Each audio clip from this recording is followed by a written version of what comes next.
नमस्कार साथियों, आप सभी का आपके इस YouTube चैनल पर एक बार फिर से मैं स्वागत करता हूं। दोस्तों, हम बात कर रहे थे राजस्थान पॉलिटी के बारे में और राजस्थान पॉलिटी के बारे में प्रीवियस क्लास में हमने पढ़ा था मानवाधिकार आयोग। और उम्मीद करता हूं कि आपको वो मानवाधिकार आयोग वाला जो कंसेप्ट जो है या फिर पूरा जो चैप्टर जो है वो अच्छे से समझ में आया होगा। ऐसी उम्मीद करता हूँ आप सभी से। और आज जो हम एक नए टॉपिक पर बात कर रहे हैं उसका नाम है आरपीएससी। ठीक है, Rajasthan public service commission, RPSC, Rajasthan लोक सेवा आयोग। उसके बारे में अपन जानेंगे कि उसके अंदर कौन कौन से अनुच्छेद हैं और उन अनुच्छेदों में क्या क्या बताया गया है, उनका आज हम डिटेल से बात करेंगे। साथियों, एक चीज मैं बता देना चाहता हूं कि हम ये जो सीरीज चला रहे हैं इसके अंदर हर एक उस पहलू का ध्यान रखा जा रहा है जो परीक्षा के पॉइंट ऑफ व्यू से बहुत ज्यादा इंपॉर्टेंट है। मैं आपको ये भी बता देना चाहूंगा कि इस क्लास के अंदर आपको जो भी फैक्ट करवाए जा रहे हैं वो सारे ऑथेंटिक फैक्ट हैं और प्लस में ऐसे फैक्ट आपको करवाए जा रहे हैं जो कि आपने आज तक बहुत ही कम पढ़े भी होंगे। हो सकता है कि कुछ आपने पढ़े हैं और कुछ एक नई चीज़ें भी है जो मैं आपको बताने का पूरा प्रयास कर रहा हूँ, जिससे अपना एग्जाम के अंदर सारे क्वेश्चन क्या हो जाएं, सही हो जाएं। क्लियर है? तो आज हम आरपीएससी के बारे में बात करते हैं। तो सबसे पहले एक चीज़ ध्यान से सुनिएगा। आरपीएससी, जिसको राजस्थान पब्लिक सर्विस कमीशन कहते हैं, इस आयोग के अंदर पहली बात क्या याद रखेंगे, याद ये रखेंगे कि इस सबसे पहले एक 1919 के अंदर मॉन्टेग्यू चेम्सफोर्ड अधिनियम आया था 1919 में, यानी कि 1919 के अंदर। उसने ये बोला कि सिफारिश की कि भारत के अंदर क्या होना चाहिए, एक लोक सेवा आयोग होना चाहिए। परंतु उसने क्या, जो प्रांत जो थे, प्रांतों के अंदर भी लोक सेवा आयोग होगा या नहीं होगा उसके बारे में इसने डिस्कशन नहीं किया था। केवल ओनली उसने क्या बात की थी कि भारत के अंदर या केंद्र के अंदर लोक सेवा आयोग होना चाहिए। ठीक है। उसके बाद में एक ली कमीशन आया 1923 में और उस ली कमीशन के आधार पर केंद्र के अंदर लोक सेवा आयोग का गठन कर दिया गया था। उसके बाद में अगर देखा जाए तो 1935 का भारत शासन अधिनियम आया, जिसने जो केंद्र जो था, केंद्र के अलावा स्टेट जो राज्य जो थे उनके अंदर भी लोक सेवा आयोग की सिफारिश की बात करती थी। और उसके बाद से लोक सेवा आयोग का राजस्थान के अंदर भी निर्माण हुआ। तो उन फैक्ट की बात करते हैं। सबसे पहले मैं बात करता हूं, थोड़ी सी हिस्ट्री पर चलेंगे अपन। यानी कि 1919 के अंदर, 1919 के अंदर मॉन्टेग्यू चेम्सफोर्ड अधिनियम, चेम्सफोर्ड एक्ट आया, जिसको अपन भारत शासन अधिनियम भी कहते हैं। इस एक्ट ने क्या कहा था, इसने बोला था कि केंद्र के अंदर लोक सेवा आयोग होना चाहिए, प्रांतों की इसने बात नहीं की थी। ये ध्यान रखिए। इसने क्या सिफारिश की थी, केंद्र में क्या होना चाहिए, आरपीएससी होनी चाहिए, सॉरी, लोक सेवा आयोग, पब्लिक सर्विस कमीशन, लोक सेवा आयोग हो, ये इसने सिफारिश की थी। इसने साफ बोला था कि केंद्र के अंदर एक लोक सेवा आयोग होना चाहिए, परंतु जो प्रांत जो थे उन प्रांतों के अंदर लोक सेवा आयोग की बात नहीं की थी। किसने? 1919 के अंदर जो मॉन्टेग्यू चेम्सफोर्ड अधिनियम आया था उसकी बात कर रहे हैं। उसके बाद में क्या हुआ, 1919 के बाद में 1923 में एक ली कमीशन बना, ली आयोग या ली कमीशन बना। तो ली कमीशन ने क्या बोला, ली आयोग ने क्या बोला, इसने इसके आधार पर 1923 के अंदर जो ली कमीशन आया था उसके आधार पर क्या हुआ कि 1926 के अंदर भारत में लोक सेवा आयोग का गठन किया गया। भारत में लोक सेवा आयोग का क्या किया गया, गठन किया गया। लोक सेवा आयोग की स्थापना की गई, स्थापना या गठन। क्लियर होगी बात सभी को? तो ली कमीशन के आधार पर क्या हुआ, 1923 में जो ली कमीशन आया था उसकी रिकमेंडेशन पर, सिफारिश पर भारत के अंदर लोक सेवा आयोग की क्या की गई, स्थापना की गई थी। ये बात थोड़ा ध्यान रखिए। और उसके बाद में एक एक्ट और आया 1923 के अंदर, सॉरी 1935 में, जिसको आप सभी जानते हो, भारत शासन अधिनियम, भारत शासन अधिनियम। ये अधिनियम क्या बोलता है, ये अधिनियम यानी कि ये एक्ट जो है, इसने बोला कि प्रांत यानी कि जो देश जो है, यानी कि भारत जो है, केंद्र के अंदर बात की, केंद्र के अंदर अगर लोक सेवा आयोग है तो प्रांत के अंदर भी, यानी कि स्टेट्स के अंदर भी क्या होनी चाहिए, लोक सेवा आयोग होना चाहिए। ये इसने बात की थी। क्लियर है बात सभी को? तो भारत शासन अधिनियम 1935 ने बोला कि प्रांतों के अंदर भी क्या हो, प्रांत, इसके अंदर भी क्या हो, लोक सेवा आयोग हो, प्रांत में भी क्या हो, लोक सेवा आयोग हो।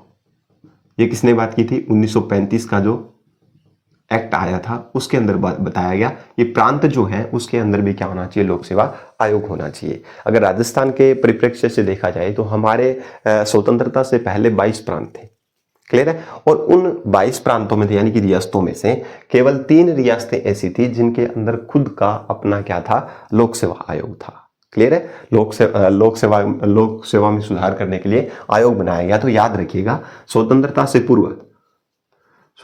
से पूर्व क्या कंडीशन थी, ध्यान से सुनिएगा, 3 रियासतें ऐसी थी, कितनी, 3 रियासत बोल सकते हो। तो 3 रियासत राजस्थान के अंदर ऐसी थी जिसके अंदर खुद का क्या था, एक लोक सेवा आयोग था। तो वो कौन कौन सी थी, याद रखिएगा सारे के सारे। सबसे पहले जो जिस प्रांत या रियासत में जो गठन किया गया था वो थी जोधपुर, उसके बाद में जयपुर में, और उसके बाद में किसके अंदर गठन किया गया था, तो याद रखिएगा जोधपुर, जयपुर और किसके अंदर, बीकानेर के अंदर, ये याद रखिएगा। 3 ऐसे प्रांत थे उस टाइम में। तो उसके अंदर क्या थी, इन 3 रियासतें जो थी उनके अंदर क्या था, लोक सेवा आयोग खुद का था। कब बने थे, याद रखिएगा कि जो जोधपुर था उसके अंदर लोक सेवा आयोग की गठन किया गया था। कब किया गया, 1939 में, और उसी के 1 साल बाद 1940 में जयपुर के अंदर गठन किया गया, और बीकानेर में 1946 में। तो आप देख सकते हैं कि तीनों का गठन स्वतंत्रता से पहले हुआ, यानी कि भारत के आजाद होने से पहले हमारे राजस्थान के अंदर 3 ऐसी रियासतें थी जिसके अंदर खुद का क्या था, लोक सेवा आयोग था। कौन सी थी, जोधपुर, जयपुर और बीकानेर। तो ये याद रखिएगा, इतने फैक्ट याद रखिएगा। क्या याद रखोगे, सबसे पहले 1919 का एक जिसे अपन भारत शासन अधिनियम बोल सकते हो या मोंटेग्यू चेम्सफोर्ड अधिनियम जो आया था उसके तहत ये बोला गया कि केंद्र के अंदर लोक सेवा आयोग होना चाहिए, पर प्रांतों के अंदर इसने बात नहीं की थी। उसके बाद क्या हुआ, 1923 में एक ली कमीशन का गठन किया गया, और ली कमीशन की रिकमेंडेशन पर क्या हुआ, 1926 में भारत में लोक सेवा आयोग का क्या किया गया, गठन किया गया। ये याद रखिए, ठीक है। उस टाइम 22 प्रांत थे, और 22 प्रांतों में से किसी में भी 22 प्रांत थे उसके अंदर बात नहीं की गई थी। 1935 का जो भारत शासन अधिनियम आया उसमें यह कहा गया कि प्रांतों में अंदर भी लोक सेवा आयोग होना चाहिए। उस राजस्थान के अंदर उस टाइम 22 प्रांतें जो थी उसके अंदर स्वतंत्रता से पहले अगर बात करें राजस्थान के अंदर तो 3 रियासतें ऐसी थी जिसमें जोधपुर, जयपुर और बीकानेर जो थी उसमें खुद का क्या था, लोक सेवा आयोग था। तो ये याद रखिएगा। ये क्वेश्चन आपसे पूछा जा सकता है कि स्वतंत्रता से पहले कौन कौन सी ऐसी रियासतें थी जिसके अंदर लोक सेवा आयोग था हमारे राजस्थान के अंदर। तो याद रखिएगा, सबसे पहले जोधपुर में 1939, जयपुर 1940 और बीकानेर 1946 के अंदर क्या था, लोक सेवा आयोग था। फिर क्या हुआ, धीरे धीरे ऐसे स्वतंत्रता के बाद में क्या हुआ, हमारे जो राज प्रमुख जो थे, राज प्रमुख, ठीक है ना, तो राज प्रमुख का पद आपको पता है 1 नवंबर 1956 को राज प्रमुख का पद समाप्त करके उसके बाद में राज्यपाल का पद बनाया गया था। परंतु उस टाइम स्वतंत्रता के बाद 1956 से 56 तक क्या थे, राज प्रमुख थे। तो राज प्रमुख उस टाइम कौन थे, राज प्रमुख थे सवाई मानसिंह सेकंड। तो सवाई मानसिंह सेकंड ने क्या किया, 16 अगस्त 1949 को एक ऑर्डिनेंस, एक अध्यादेश जारी किया, और उस अध्यादेश के थ्रू याद रखिएगा किसकी गठन की बात की गई, राजस्थान में लोक सेवा आयोग की गठन की बात की गई, ठीक है। तो प्रांतों में ये ध्यान रखिएगा। तो सबसे पहले याद रखिएगा किसकी रिकमेंडेशन, किसने ऑर्डिनेंस जारी किया, तो याद रखिएगा कि सवाई मानसिंह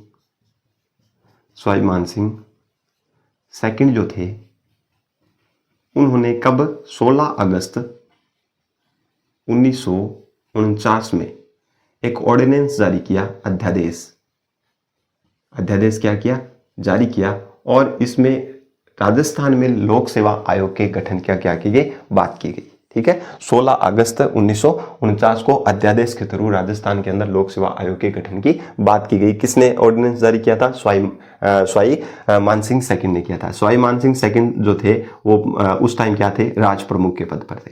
राज प्रमुख का जो पद था वो मैंने आपको बताया 1956 तक जब राजस्थान का एकीकरण कंप्लीट हुआ था तो उस टाइम उसके बाद में क्या हुआ था, राज प्रमुख वाले पद को क्या कर दिया गया था, राज्यपाल का पद बना दिया गया था। तो याद रखिएगा। तो किसने ऑर्डिनेंस जारी किया था, 16 अगस्त 1920 को एक अध्यादेश के थ्रू क्या हुआ, सवाई मानसिंह सेकंड ने एक अध्यादेश जारी किया और उसके अंदर राजस्थान में लोक सेवा आयोग के गठन की बात कही गई, ठीक है। अब इसको प्रकाशन कब किया गया, गजट में प्रकाशित कब किया गया, तो याद रखिएगा 20 अगस्त को इस अध्यादेश को गजट के अंदर प्रकाशित की। राजपत्र में प्रकाशन कब किया गया इसका तो ध्यान रखिएगा, इसके 4 दिन बाद 20 अगस्त 1900, अच्छा ये 49 लिखना था, सॉरी 1949।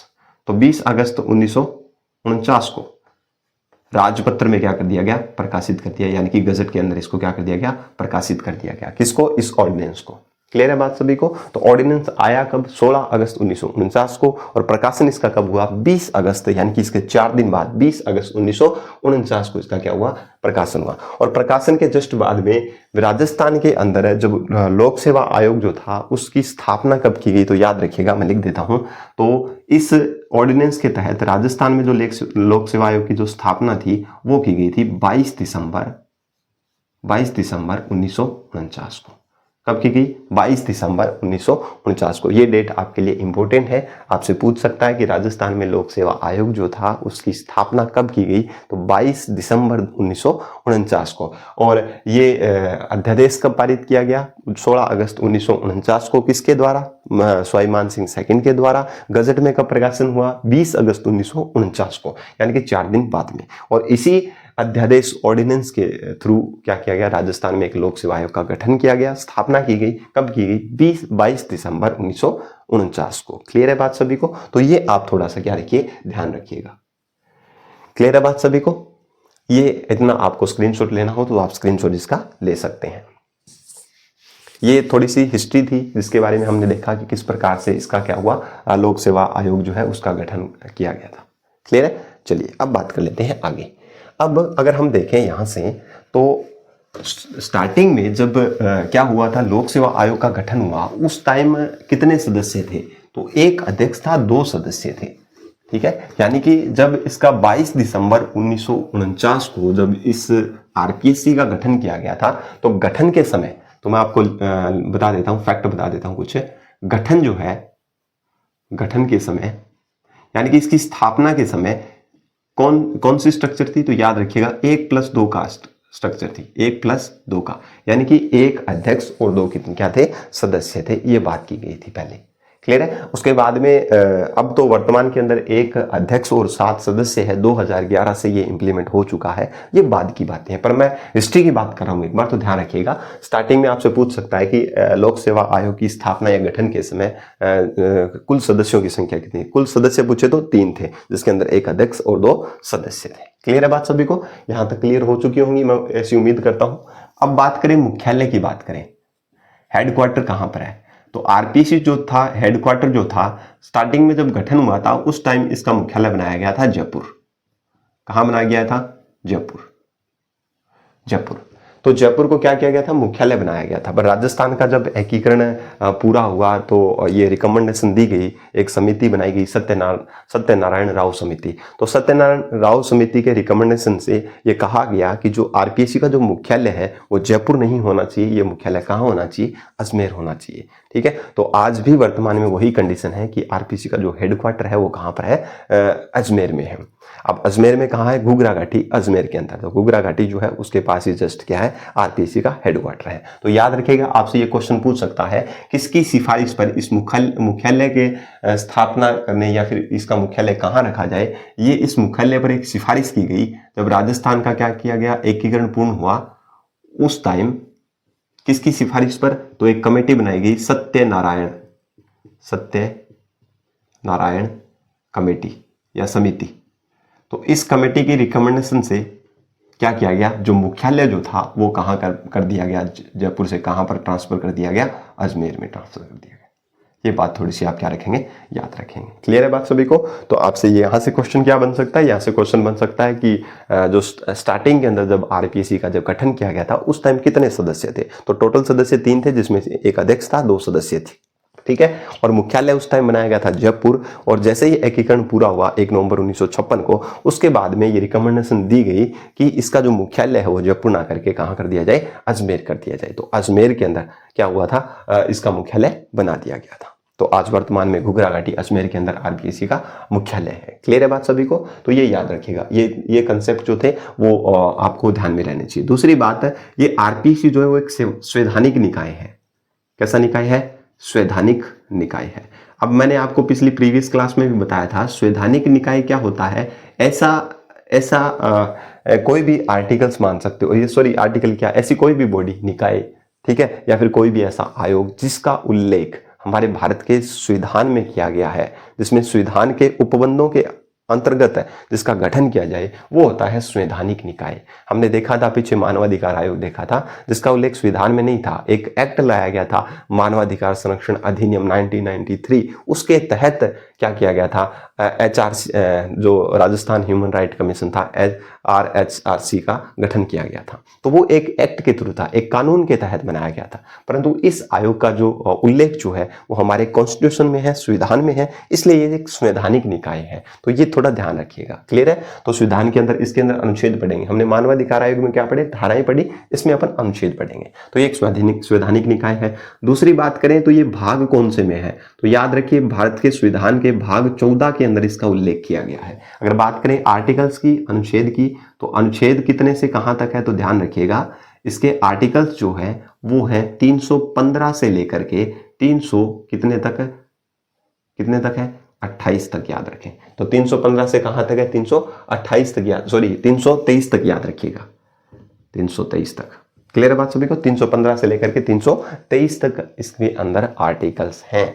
तो ये ध्यान रख लेंगे। इसके गठन के समय एक अध्यक्ष, 2 सदस्य, टोटल मेंबर 3 थे।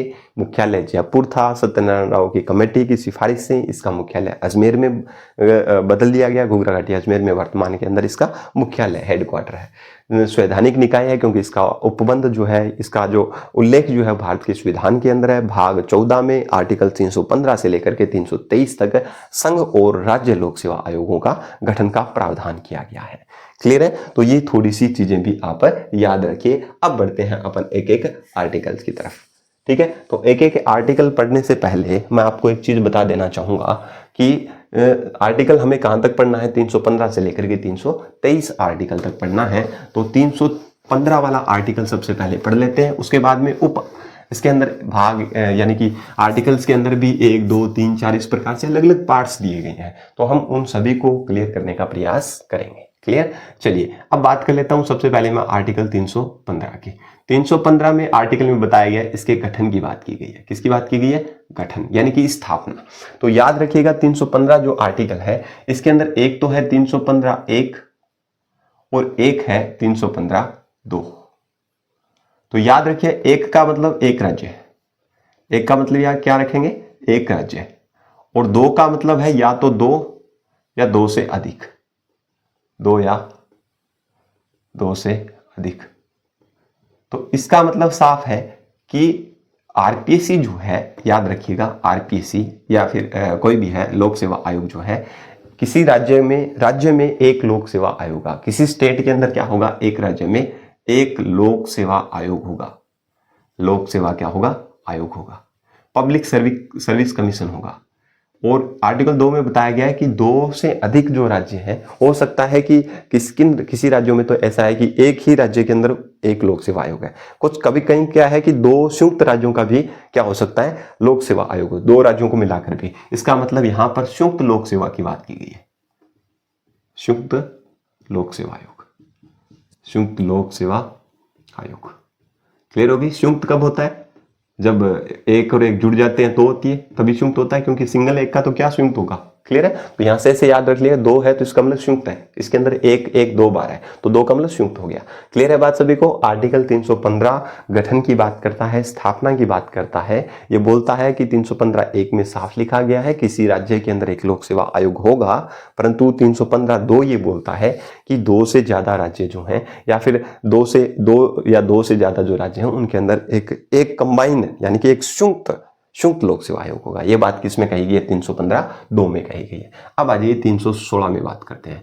316 जो आर्टिकल है, ये आर्टिकल की बात कर रहा हूं। 316 में कई चीजें बताई गई है। कौन कौन सी चीजें बताई गई है तो थोड़ा सा ध्यान से सुनिएगा। एक है 316(1), 316(1) और इसी 316(1) के अंदर बात की गई है किसकी, नियुक्ति की बात की गई है। किसकी बात की गई है, नियुक्ति की बात की गई है। मैं आपको एक एक चीज बता देना चाहूंगा। नियुक्ति जो है वो कौन करते हैं, राज्यपाल करते हैं। अध्यक्ष और सदस्य दोनों की बात कर रहा हूं मैं। आप ऐसे मत समझना कि सदस्य की नियुक्ति कोई और करता है क्या अध्यक्ष की नियुक्ति कोई और करता है, नहीं, ऐसा कुछ नहीं है। मैं दोनों की बात कर रहा हूं, आप ध्यान से सुनिएगा। क्योंकि मेंबर ये वो एक तरीके सदस्य ही हैं दोनों, क्लियर है बात सभी को। तो अध्यक्ष भी सदस्य है, वो भी सदस्य है, तो राज्यपाल एक को अध्यक्ष बना देते हैं और बाकी को सदस्य बना देते हैं। बात फर्क इतना सा ही है। क्लियर है। तो नियुक्ति कौन करेंगे? राज्यपाल करेंगे। परंतु क्या राज्यपाल सीधे नियुक्ति कर सकते हैं? नहीं, ये मुख्यमंत्री जो है, स्टेट के अंदर जो मुख्यमंत्री है, उनकी सलाह से करेंगे। तो याद रखिएगा, किसकी सिफारिश से? सीएम की परामर्श से या सलाह से। आपको पता है, मैंने बताया था आपको कि राज्यपाल जो है खुद शक्तियों का कौन उपयोग करते हैं? वास्तविक रूप से कार्यपालक शक्ति का मुखिया जो है वो मुख्यमंत्री होते हैं। तो उसी सेम यहाँ पर क्या होगा, मुख्यमंत्री की रिकमेंडेशन से, इसकी सिफारिश से क्या होगा, राज्यपाल महोदय जो अध्यक्ष और सदस्य क्या करेंगे? नियुक्ति करेंगे। ये बात की गई 316(1) के अंदर साफ लिखा गया। क्लियर है बात सभी को। अब यहां से देखिए, एक 316(1) क ये जोड़ा गया था, ये बाद में जोड़ा गया अमेंडमेंट के थ्रू। तो याद रखिएगा, 15वां कॉन्स्टिट्यूशन अमेंडमेंट 1963, इसके अंदर ये आर्टिकल जोड़ा गया एक और 316(1) क, यानी कि 316(1) में तो क्या है? नियुक्ति बताई है। इसके अंदर एक कै खंड और जोड़ करके इसमें यह साफ शब्दों में कहा गया कि जो राज्यपाल जो अध्यक्ष और सदस्यों की जो नियुक्ति करते हैं, अगर मान लो किसी भी कंडीशन के अंदर अध्यक्ष अपने पद पर नहीं हो, उसका पद रिक्त हो या फिर वो एब्सेंट हो, अनुपस्थित हो, तो क्या होगा? तो ये होगा कि राज्यपाल जो है वो किसी भी सदस्य को, जो आरपीसी के अंदर जो बाकी के जो सदस्य हैं, उन सदस्यों में से किसी एक को अध्यक्ष पद पर नियुक्त कर देगा। कब तक नियुक्त करेंगे? जब तक नया अध्यक्ष पद धारण ना कर ले। तो एक तरीके से कार्यवाहक अध्यक्ष की बात की गई है। तो याद रखिएगा, किसकी अनुपस्थिति में? अध्यक्ष अगर उपस्थित नहीं है, अध्यक्ष क्या है का पद क्या है? रिक्त है। अध्यक्ष का पद क्या है? रिक्त है, या फिर एब्सेंट है। एब्सेंट का मतलब अनुपस्थित है। तो एब्सेंट है तो क्या होगा? तो राज्यपाल जो है, कौन? याद रखिएगा ध्यान से, राज्यपाल जो है वो क्या करेगा? सदस्य जो है, सदस्यों में से किसी एक को क्या कर देगा? किसी एक को क्या कर देंगे? अध्यक्ष नियुक्त कर देंगे। ये बात ध्यान रखिएगा।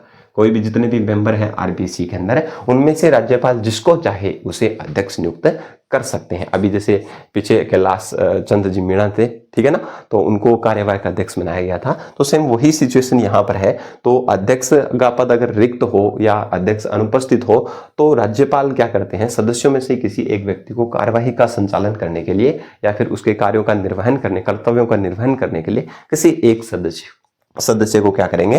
अध्यक्ष पद के लिए नियुक्त कर देंगे। ये बात की गई आर्टिकल 1 क में जोड़ी गई। कब जोड़ी गई? 15वें कॉन्स्टिट्यूशन अमेंडमेंट 1963 के अंदर का जोड़ी गई। ये बात समझ आ गई सभी को? अब याद रखिएगा। अब 316(2) के अंदर क्या बात की गई है? तो 316(2) में बात की गई है, ध्यान से सुनिएगा, इधर लिख रहा हूं मैं। 316(2) में क्या बात की गई है?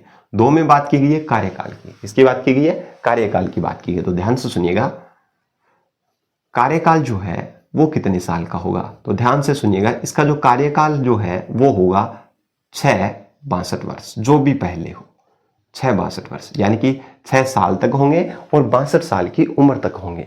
ये कार्यकाल की बात की है, जो भी पहले हो, ठीक है, जो पहले हो। या तो इसका कार्यकाल 5 साल का खत्म हो जाए या फिर 62 साल की उम्र कंप्लीट हो जाए, जो पहले हो। तब तक ये अपने अध्यक्ष और सदस्य के पद पर बने रह सकते हैं। ये अध्यक्ष के लिए इंप्लीमेंट नहीं है, ये अध्यक्ष और सदस्य दोनों के लिए है। क्लियर है बात सभी को?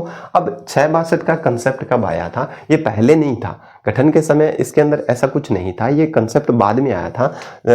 46वां संविधान संशोधन हुआ, ठीक है ना, तो उस कंडीशन में ये आया था। तो ध्यान रखिएगा। पहले मैं आपको मैं बता देता हूँ पहले आपको, हाँ चलो यही बता देता हूँ कि ये कॉन्स्टिट्यूशन अमेंडमेंट कब हुआ? 1976 में, जो 41वां कॉन्स्टिट्यूशन अमेंडमेंट आया, 41वां कॉन्स्टिट्यूशन अमेंडमेंट 1976 के अंदर जो आया था, उसके अंतर्गत 6 से 62 साल कर दिया। तो इसका मतलब पूर्व में कोई अलग रही होगी, ऑब्वियसली अलग रही है। तो पूर्व में कार्यकाल क्या था? 60 था।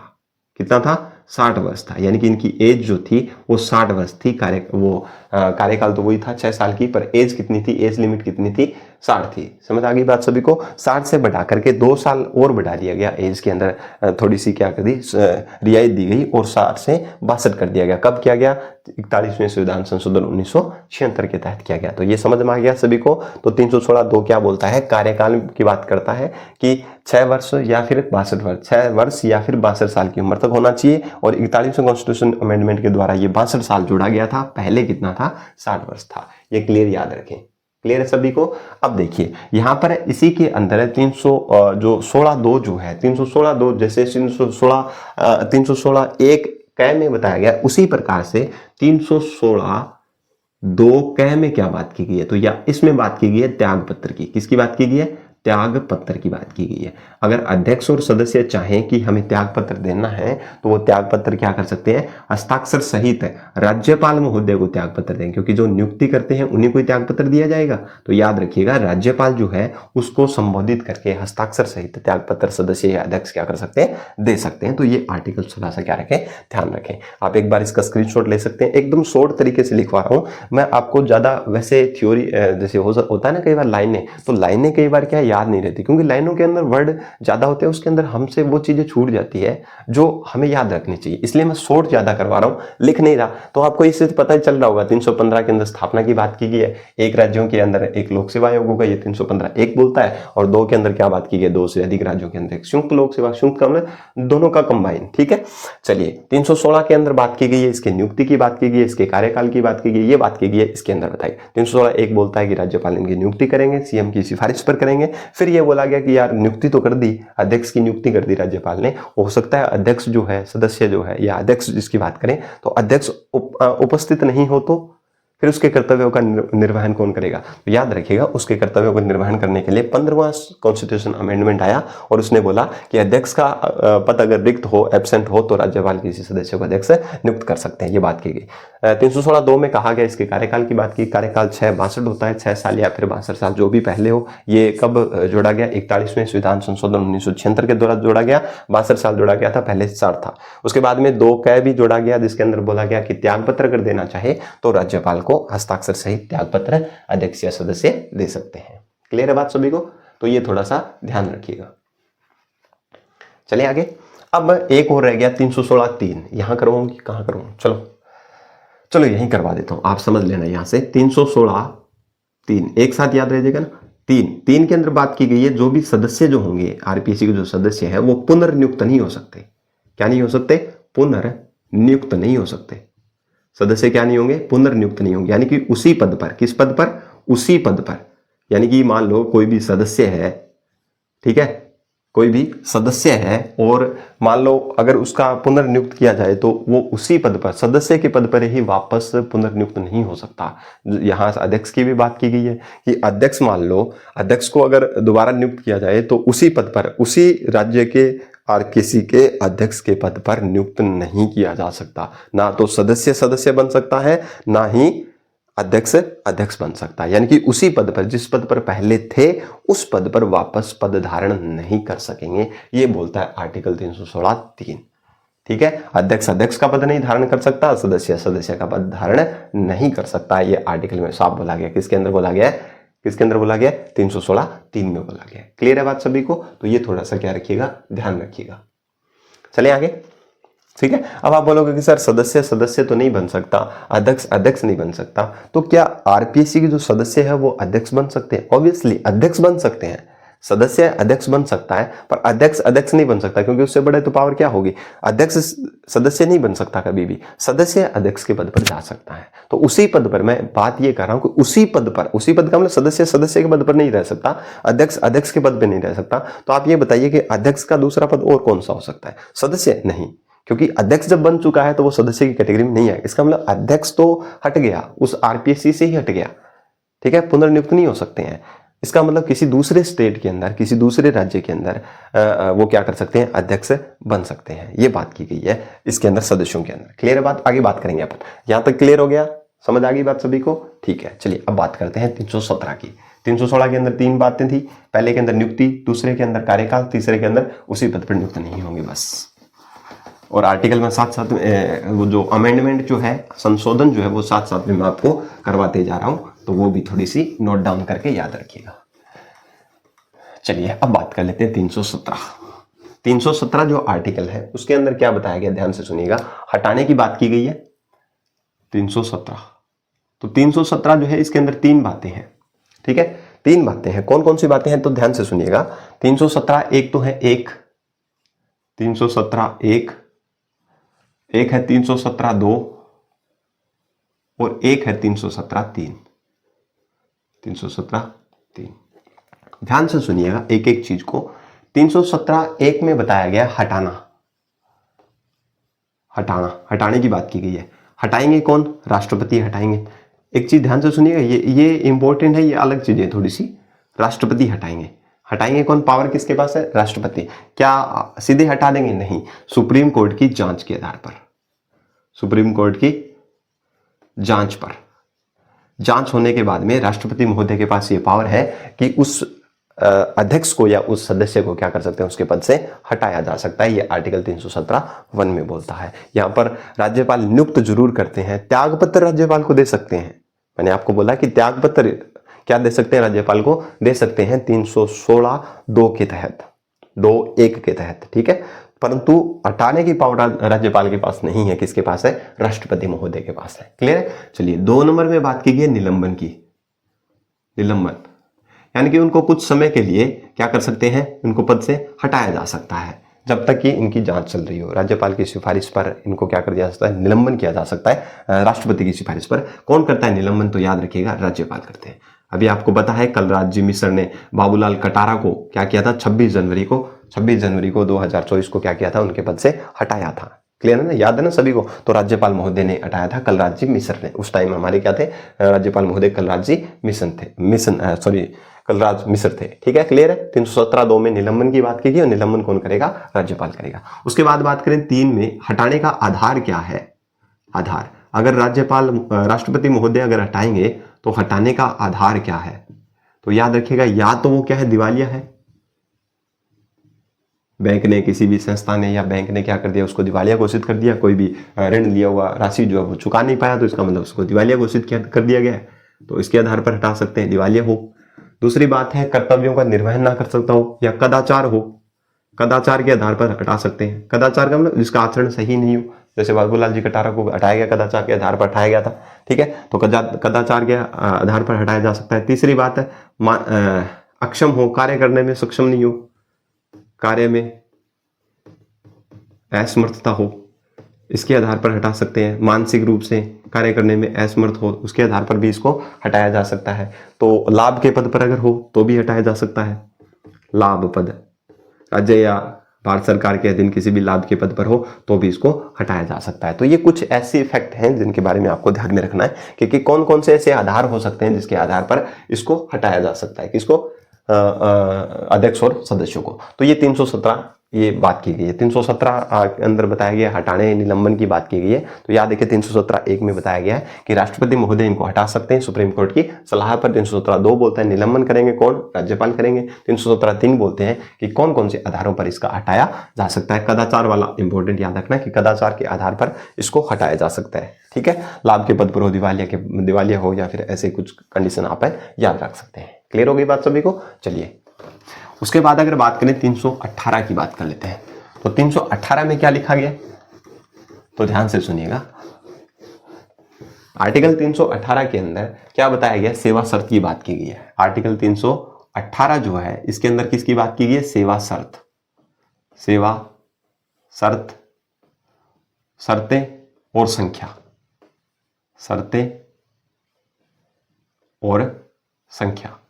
यानी कि आरपीसी के अंदर जो संख्या जो है, अब वर्तमान के अंदर एक अध्यक्ष सदस्य है, पहले एक अध्यक्ष और 2 सदस्य थे, तो उनकी जो संख्या जो है या इनकी सेवा शर्त है, उनकी पेमेंट वगैरह है, ठीक है, पेंशन वगैरह है, वेतन भत्ते जो हैं उनके अंदर उनकी बात की गई है आर्टिकल 318 के अंदर। इसके अंदर भी आपको 2 चीजें याद रखनी है, आर्टिकल 318(1) और आर्टिकल 318(2).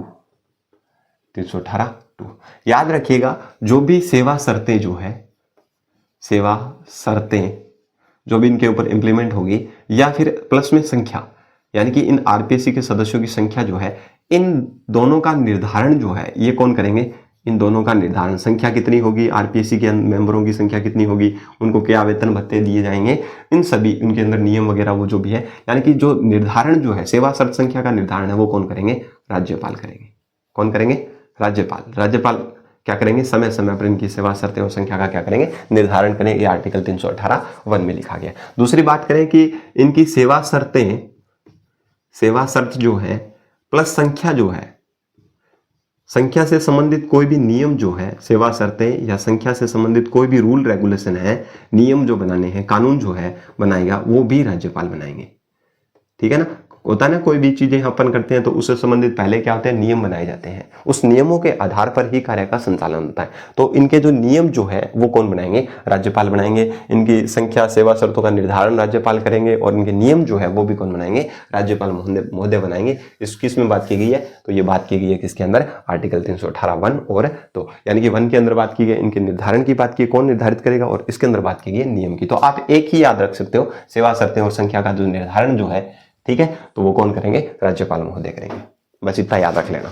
319 के अंदर बात की गई है प्रतिबंध की, कि अगर वो अध्यक्ष और सदस्य अपने पद पर नहीं रहे तो क्या क्या प्रतिबंध हो सकते हैं। तो ध्यान से सुनिएगा, 319 जो है, 319 सदस्य या अध्यक्ष, सदस्य या कौन, अध्यक्ष, अध्यक्ष पद पर नहीं हो, कहां नहीं हो, यानी कि अपने पद से रिक्त हो जाए इनका पद, पद पर नहीं रहे तो प्रतिबंध, नहीं रहे तो प्रतिबंध क्या क्या चीजें हैं, कि वो किस किस चीजों में पार्टिसिपेट नहीं कर सकते, कहां कहां पद ग्रहण नहीं कर सकते, तो ये चीजें बात की गई है, उनके प्रतिबंध की बात की गई है। तो याद रखिएगा, सबसे पहले याद रखिएगा प्रतिबंध के अंदर मैं बता देता हूं, पहला फैक्ट याद रखिएगा 319 आर्टिकल के अंदर, पहला जो फैक्ट आप याद क्या रखेंगे, आप याद रखेंगे कि जो सदस्य अध्यक्ष जो है, अध्यक्ष के बारे में भी प्रतिबंध है और दूसरा सदस्य के बारे में प्रतिबंध है,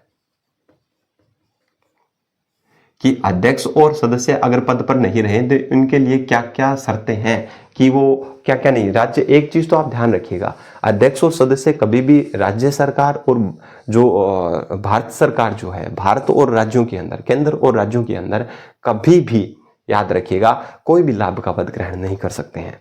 यानी कि ऐसा कोई पद ग्रहण नहीं करेंगे जहां पर लाभ की बात की जा रही हो, तो ऐसे किसी भी पद को ग्रहण नहीं करेंगे। केवल हो सकता है ये सदस्य और अध्यक्ष जो है कोई यूपीएससी के अंदर, संघ लोक सेवा आयोग जो है उसके सदस्य या अध्यक्ष बन सकते हैं। तो याद रखिए इनके अंदर क्या क्या चीजें हैं, ध्यान से, और कोई पद ग्रहण नहीं करेंगे इसके अलावा। अगर ये एक बार बन गए तो इसके अलावा कोई भी लाभ का पद ये धारण नहीं करेंगे।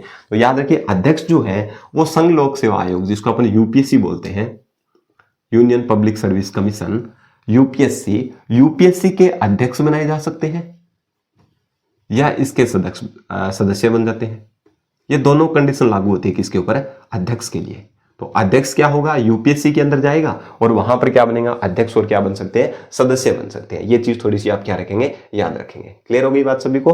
तो यूपीएससी के अंदर संघ लोक सेवा आयोग जो है उसके अंदर अध्यक्ष बनेंगे या फिर सदस्य बनेंगे, ये बात की गई है किसके बारे में, अध्यक्ष के बारे में। अब उस राज्य के अंदर, जिस राज्य के अंदर अध्यक्ष है, उस राज्य को छोड़ करके अगर कोई दूसरा राज्य है, अन्य राज्य जो है, अन्य राज्य जो है उसके अंदर याद रखिएगा सदस्य के पद पर नहीं जाएंगे, क्योंकि अध्यक्ष का पद क्या है, सदस्यों से थोड़ा बड़ा है। तो बड़ा होने के कारण क्या होगा कि वो अध्यक्ष सदस्य नहीं बन सकता, सदस्य अध्यक्ष बन सकता है, ये मैंने आपको बताया है। तो याद रखिएगा अन्य राज्यों के अंदर जाएंगे, अन्य राज्यों के लोक सेवा आयोग में जाएंगे तो याद रखिएगा वहां पर सदस्य का पद धारण नहीं करेंगे, अध्यक्ष का ही पद धारण करेगा। यह बात थोड़ी सी आप क्या रखेंगे, ध्यान रखेंगे, क्योंकि अध्यक्ष को सदस्य नहीं बनाया जा सकता। तो अध्यक्ष वाला दूसरे राज्य के अंदर जाकर के अध्यक्ष का पद धारण कर सकते हैं, या फिर यूपीएससी के अंदर यूनियन पब्लिक सर्विस कमीशन, संघ लोक सेवा आयोग जो है उसका अध्यक्ष और सदस्य दोनों बन सकता है। ठीक है, बात समझ आ गई। तो यूपीएससी संघ लोक सेवा आयोग के अंदर जाकर के अध्यक्ष भी बन पाएगा और सदस्य पर। राज्यों के अंदर अगर किसी दूसरे राज्य में जाता है तो क्या होगा, अध्यक्ष ही बनेगा उसी राज्य के अंदर। तो आपको बताया आर्टिकल के अंदर 316 के अंदर कि उस पद पर को तो धारण नहीं करेंगे, 316(3) के अंदर साफ बताया गया था। क्लियर है। अब सदस्य की बात करें तो सदस्य याद रखें कौन कौन से पद धारण कर सकते हैं, कौन से नहीं, उसी राज्य के अंदर तो होंगे ही नहीं, ये तो बात क्लियर है। ना ही ये भारत सरकार या फिर राज्य सरकार के किसी भी लाभ के पद पर होंगे, ना तो सदस्य होंगे ना अध्यक्ष होंगे। पर ये बन क्या सकते हैं, तो ये दोनों कंडीशन इंप्लीमेंट करेंगे। यूपीएससी जो है इसके अध्यक्ष भी बन सकते हैं या सदस्य भी बनाए जा सकते हैं, इनको बनाया जा सकता है। अगर सेंट्रल गवर्नमेंट चाहे तो इनको अध्यक्ष और सदस्य, ठीक है, इनको वहां पर नियुक्त किया जा सकता है। दूसरी बात करें तो अन्य राज्य के अंदर जाएंगे, अन्य राज्य जो है वहां जाकर अध्यक्ष का पद भी धारण कर सकते हैं और सदस्य भी बन सकते हैं। दूसरे राज्य के अंदर क्या हो सकते हैं, अध्यक्ष और सदस्य दोनों बन सकते हैं, सदस्य। क्लियर है बात सभी को? तो ये ध्यान रखिएगा, ये इनके ऊपर कुछ प्रतिबंध है, ठीक है, समझ आ गई बात क्या? तो अन्य राज्य के अंदर क्या है, अध्यक्ष बन सकते हैं, और सॉरी यहां पर ये ध्यान रखिएगा, अन्य राज्य के अंदर क्या होंगे, अध्यक्ष बन सकते हैं या फिर उसी राज्य का, ये आपको मैंने पहले बताया था, यहां रखिएगा उसी राज्य, यानी कि जिस राज्य के पहले थे उसी राज्य के अंदर क्या बन सकते हैं, अध्यक्ष भी बन सकते हैं। 316(3) में बताया था ना मैंने, तो ये याद रखिएगा, ये याद रखिए, उसी पद पर तो नियुक्त नहीं होंगे, ये बात क्लियर है। क्लियर है बात सभी को? तो ये कुछ उपबंध बताए गए हैं आर्टिकल 390 में, इनके ऊपर कुछ प्रतिबंध लगाए गए हैं। और प्रतिबंध क्या है तो याद रखिएगा, अध्यक्ष जो है वो यूपीएससी का सदस्य अध्यक्ष बन सकता है, किसी दूसरे राज्य का अध्यक्ष बन सकता है। सदस्य क्या होंगे, यूपीएससी का अध्यक्ष और सदस्य दोनों बन सकते हैं, उसी राज्य के अंदर भी अध्यक्ष बन सकते हैं, या दूसरे राज्य में जाएंगे तो वहां भी अध्यक्ष पद पर बन सकते हैं। ये इसके लिए बताया गया आर्टिकल 319 के अंदर। अब बात करें आर्टिकल 320 के अंदर, बात करें तो 20 के अंदर बात की गई इनके कार्य की। आप जानते हो आरपीएससी के क्या क्या काम है, सिविल सेवा जो है, सिविल सेवा के जो है उसकी क्या करती है, परीक्षा आयोजित करवाना, जैसे वरिष्ठ अध्यापक का जो है या फिर फर्स्ट ग्रेड जो है उनके क्या करती है, उनके लिए नियम बनाती है, उनके लिए विज्ञप्तियां वगैरह जारी करती है। तो ये सारे काम जो है वो क्या है, इसके कार्य, ये आप कार्य तो जानते ही होंगे, है ना। तो 320 के अंदर बात की गई है इसके राजस्थान आयोग, जो राजस्थान लोक सेवा आयोग जो है उसके कार्य की बात की गई है, ठीक है। अपन राजस्थान के परिप्रेक्ष्य से देख रहे हैं, तो 320 के अंदर कार्य की बात की गई है, लोक सेवा आयोग के कार्य की बात की गई है, ठीक है। चलिए अब बात करते हैं 321। देखिए 321, 22 और 23 में एक साथ करवा देता हूं। 321 में क्या चीज लिखी हुई है और 322 में क्या लिखा हुआ है और 323 में क्या लिखा हुआ है।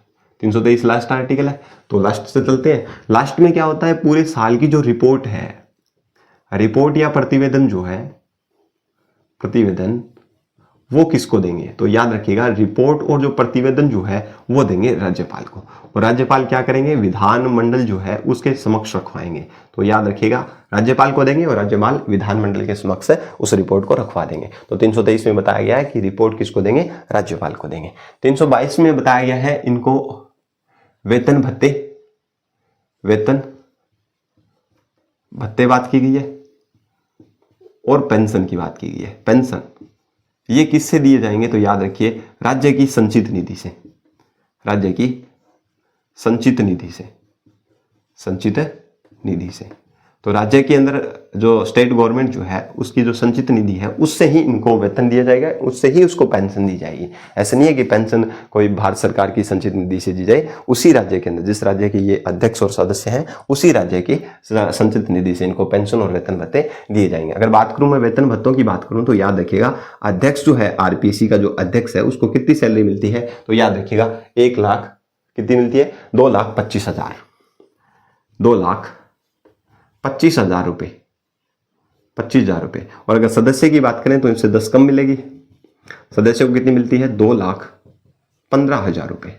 इतनी बड़ी पैकेज है सैलरी का, मेरे हिसाब से काफ़ी है। फिर भी पता नहीं क्यों आरपीएससी जो है उसके अंदर कुछ ऐसे अभी पीछे फैक्ट सामने आए थे, फैक्ट क्या ऐसे कुछ करते सामने आए थे जिसने आरपीएससी को शर्मसार कर दिया।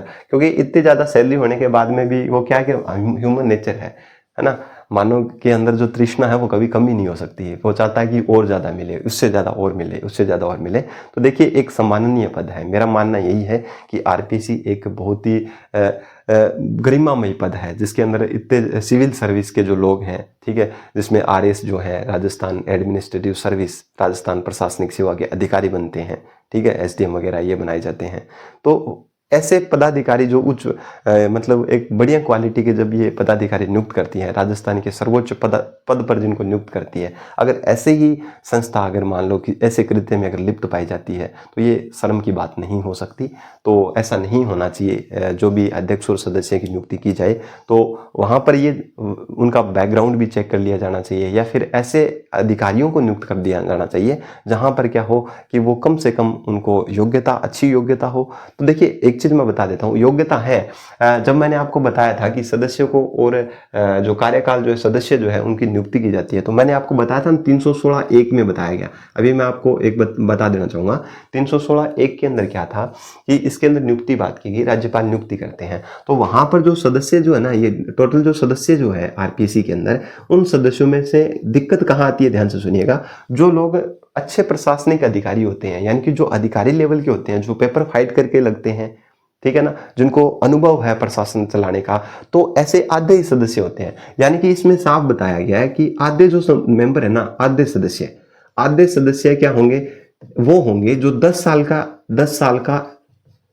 साल का प्रशासनिक अनुभव हो। मेरी बात सुनिएगा, वहां मैं बताना भूल गया था आपको, प्रशासनिक अनुभव हो, यानी कि जिनको प्रशासन का अनुभव हो, जो मतलब एक बढ़िया लेवल के पदाधिकारी हो, और उन अधिकारियों को, आधे सदस्यों को तो नियुक्त किया जाता है। फिर बच गए आधे वो और कौन रह गए, तो आधे वो सदस्य हैं जिनको राज्य सरकार या मुख्यमंत्री की परामर्श से जिनको लगाया जाता है, और हो सकता है कि वो ऐसे सदस्य हों जिनके अंदर इतनी ज़्यादा योग्यता भी नहीं हो, ठीक है ना।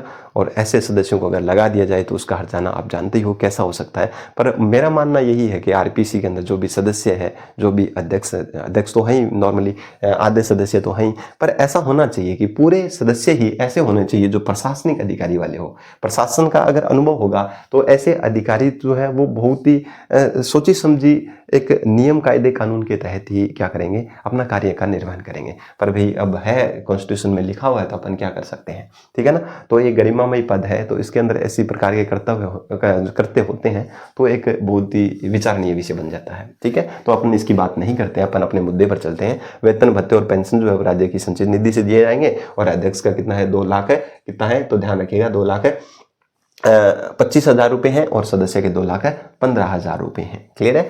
अब बात करें 321 के अंदर, तो याद रखिए इसके अंदर अतिरिक्त कार्य दिए जा सकते हैं। आरपीसी जो है, या स्टेट जो पब्लिक सर्विस कमीशन जो है, और राजस्थान की बात करें तो आरपीसी, तो आरपीसी जो है वो क्या करेगी, उसको विधानमंडल याद रख ले।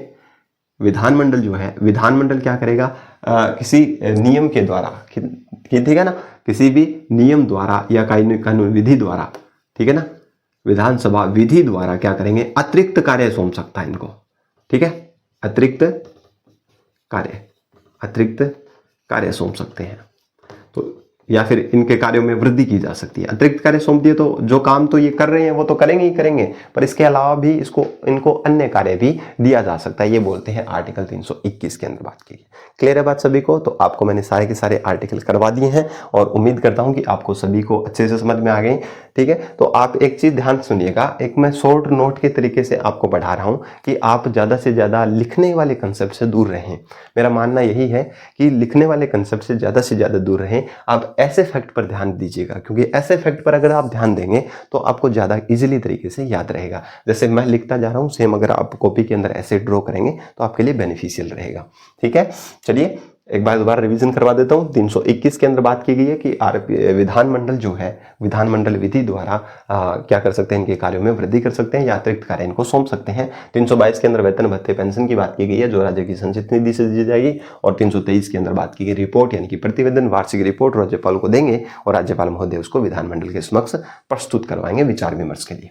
क्लियर है बात सभी को। अब एक बार मैं ब्रीफ रिवीजन करवा देता हूं आपको। सबसे पहले हमने क्या पढ़ा था, 315 पढ़ी थी। 315 के अंदर एक राज्य के अंदर, 315(1) में एक राज्य की बात की गई थी। 315(2) में संयुक्त राज्य के अंदर लोक सेवा आयोग होगा। 316(1) में क्या बताया गया था, इसमें बताया कि नियुक्ति बताई गई, नियुक्ति राज्यपाल महोदय करेंगे, और जिसके अंदर से आधे सदस्य जो वो क्या होंगे, अभी बताया मैंने, आधे सदस्य प्रशासनिक सेवा का अनुभव रखेंगे 10 साल तक। कितने 10 साल तक प्रशासनिक अनुभव होंगे, वो ही आधे सदस्य नियुक्त किए जाएंगे, और बाकी जो मुख्यमंत्री के परामर्श से कोई भी सदस्य नियुक्त किए जा सकते हैं। ये बात की गई 316(1) में।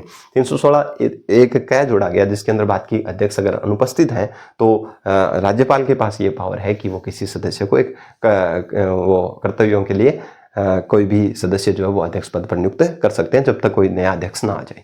उसके बाद बात की गई 316(2) के अंदर बात की गई, तो 2 के अंदर क्या बात की गई, हमने देखा क्या बात की गई, त्याग पत्र की बात की गई थी। त्याग पत्र किसको देंगे, राज्यपाल को देंगे, राज्यपाल महोदय को देंगे, ठीक है। सॉरी, कार्यकाल की बात की गई, सॉरी, यहाँ पर 316(2) में कार्यकाल की बात की गई, जिसके अंदर से 6 और 62 वर्ष है। ये कब जोड़ा गया, 41वें संविधान संशोधन के द्वारा जोड़ा गया। 41वें संविधान संशोधन 1976 के द्वारा। पहले 60 साल था, अब 62 हो गया, 62 हो गया। क्लियर है। अब उसके बाद में बात की गई 316(2) कै में क्या जोड़ा गया? त्यागपत्र जोड़ा गया। त्यागपत्र किसको देंगे? तो याद रखिएगा त्यागपत्र राज्यपाल को ही देंगे। 316(3) में बात की गई इनको पुनर्नियुक्त उसी पद पर पुनर्नियुक्त नहीं किया जा सकता, ये 316 में बात की गई। उसके बाद में हमने देखा 317 के अंदर बात की गई। 317 के अंदर क्या बात की गई? तो याद रखिएगा 300 हटाने की बात की गई। आप जानते हो निलंबन राज्यपाल करेंगे, हटाएंगे इनको, राष्ट्रपति सुप्रीम कोर्ट की सलाह पर किस आधार पर हटा सकते हैं, ये 316 में बात की गई। 318 के अंदर क्या बात की गई? तो 318 में भी याद रखिएगा 318 के अंदर साफ शब्दों में यहाँ पर क्या लिखा गया, उसके अंदर ये बात की गई कि इनकी संख्या का निर्धारण, इनके ऊपर जो सेवा शर्तें हैं या फिर इनके ऊपर नियम जो है, इनका निर्धारण राज्यपाल महोदय करें। 319 के अंदर इनके प्रतिबंध की बात की गई। जब अध्यक्ष और सदस्य एक पद पर नहीं रहेंगे तो क्या क्या प्रतिबंध होंगे? अध्यक्ष उसी पद पर अध्यक्ष नहीं बन सकता, सदस्य उसी पद पर सदस्य नहीं बन सकता। अध्यक्ष यूपीएससी के अंदर जा सकते हैं, सदस्य अध्यक्ष बन सकते हैं, और अन्य राज्यों के अंदर भी अध्यक्ष बन सकते हैं। सदस्य क्या होंगे? यूपीएससी के अध्यक्ष सदस्य बन सकते हैं, उसी राज्य के अध्यक्ष बन सकते हैं, अन्य राज्यों के अध्यक्ष और अध्यक्ष बन सकते हैं। ये बात की गई थी 319 के अंदर। 320 में कार्य की बात की। 321 के अंदर बात की गई थी ये वाली कि राज्य सरकार जो है वो विधि के द्वारा इनको अतिरिक्त कार्य सौंप सकती है। 322 के अंदर बात की गई थी क्या? वेतन भत्ते या पेंशन की बात की गई थी, राज्य की संचित निधि से दिए जाएंगे। 323 के अंदर वार्षिक रिपोर्ट की बात की गई जो राज्यपाल को देंगे। क्लियर है बात सभी को? तो उम्मीद करता हूं कि आपको सारे के सारे आर्टिकल अच्छे से समझ में आ गए। एक दो बार आप क्या करेंगे, रिविजन करेंगे ना, तो आपको पूरी के पूरे क्लियर हो जाएंगे। ठीक है, उम्मीद करता हूँ कि आपको सभी को ये सेशन शानदार लगा होगा, और शानदार लगा है तो ज़्यादा से ज़्यादा लोगों तक इसे शेयर कीजिए, जिससे आने वाले भविष्य में उनका भी बेनिफिट हो सके। मैं आपके सामने एक बार जो आगे जो नेक्स्ट क्लास जो होगी उसके अंदर मैं बात करूंगा एक जो भी फैक्ट है इसके अंदर, कौन कौन से आज तक के अध्यक्ष बने हैं, कौन सदस्य बने हैं, अब वर्तमान के अंदर कौन है, तो इन सभी की बात अपन डिस्कशन कर लेंगे। ठीक है दोस्तों, एक चीज़ हमेशा याद रखना, अपनी तैयारी को कभी मत छोड़ना। आप मान लो 1-2 अटेम्प्ट आप दे चुके हैं, उससे आपका नहीं हुआ है, सिलेक्शन नहीं हुआ है, तो आप ये मत सोच के बैठिए कि आपका सिलेक्शन होगा ही नहीं। आपका सिलेक्शन जरूर होगा अगर आप अच्छे तरीके से अपने मन से अगर कंटिन्यू स्टडी को टाइम दे रहे हैं। तो आप याद रखिएगा कि हमारा सिलेक्शन कंफर्म है। पर एक चीज़ आपने देखी होगी कि जब भी हम, कई बार क्या होता है, शेर जो है, कई बार शेर पीछे खिसकता है, ठीक है ना, पीछे जाता नहीं, मुड़ कर दूसरी जगह नहीं जाता, तो पीछे खिसकता है। इसका मतलब है कि वो एक नई छलांग के लिए तैयार होता है। तो अगर 2 कदम पीछे बढ़ा लिए जाएं तो जरूरी नहीं है कि वो इंसान हार गया है। तो अगर आप एक लेवल में अगर फेल हो जाते हो तो ये जरूरी नहीं है कि आप आगे कुछ नहीं कर सकते। अगर आप फेल हैं तो आप उस चीज को ध्यान में रख करके एक दुगनी रफ्तार से आगे क्या करें, जंप करें, जिससे आप आगे आने वाले एग्जाम जो होंगे, बहुत सारे एग्जाम, अभी तो राजस्थान के अंदर बहुत सारी वैकेंसीज भी आने वाली हैं, तो उनके अंदर आपको किसी न किसी वैकेंसी के अंदर बेनिफिट हो जाएगा। इसलिए कंटिन्यू रहिए, कोई दिक्कत नहीं। एक में सिलेक्शन नहीं हुआ, दूसरे में नहीं हुआ, तीसरे में नहीं हुआ, संघर्ष जरूरी है। जब तक आप संघर्ष करोगे तब तक आपकी सफलता का जो सीढ़ी जो है वो आगे दर्द पर दर्द बढ़ती जाएगी। और जिस दिन आपने अच्छे तरीके से मेहनत कर ली और आपका जिस दिन समय आएगा उस दिन आपको कोई नहीं रोक सकता, उस दिन आपका सिलेक्शन श्योर होगा। इसी उम्मीद के साथ मिलते हैं एक नेक्स्ट वीडियो में। तब तक के लिए जय हिंद, जय भारत।